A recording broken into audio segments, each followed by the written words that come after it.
tentunya sangat prihatin dalam situasi dan kondisi bulan suci Ramadan. Kemudian kita juga sudah melaksanakan juga prokes. Ya, ternyata di tempat Misoho ini ada kegiatan yang mengakibatkan kerumunan massa.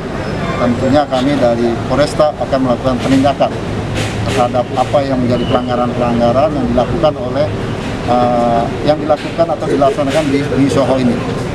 Kami akan memanggil para saksi, kemudian pemilik dan penyelenggara. Kami ke Polresta akan kita periksa sebagai penyelidikan kami untuk pengembangan selanjutnya.